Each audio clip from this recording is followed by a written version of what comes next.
and what that comes from is not just learning how to be relaxed on the golf course. There's a part of mental training that is about that. But for me, the way that I teach it, it's more about learning how to stress yourself in a practice environment so that you get more repetitions of feeling stressed in a practice environment so that you can then transfer that into a competitive golf. So it's a little bit of both. It's a reducing the stress you might feel out in the competitive environment, but increasing the stress to a positive way, in a positive way, increasing the stress to build what I call a competitive callus. So you toughen yourself to feeling competitive so that when you go out there, it's like, well, I do this all the time, it doesn't matter. Okay?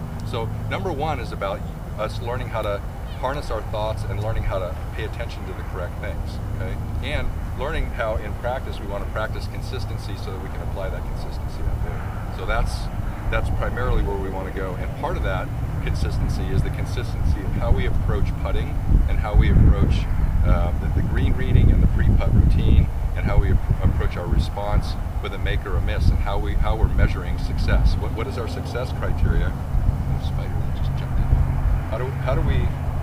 How do we measure our success when we're putting? Because typically the only measure for success is did the ball go in the hole or not. All right, and a lot of times you can roll a successful putt and have the hole not get in the way. All right, and that's something that's sometimes a hard sell. Okay, that's sometimes a hard sell. Well, yeah, it didn't feel very good, it didn't go in. But if what we're doing is really purposeful about paying attention to the things over which we have control, because we cannot control whether the ball goes in the hole, but what we can control, making sure we have great preparation elements, making sure we're paying attention to the correct things, and making sure we're consistent. Okay, and that's what I want to make sure we're working on. Any questions about that?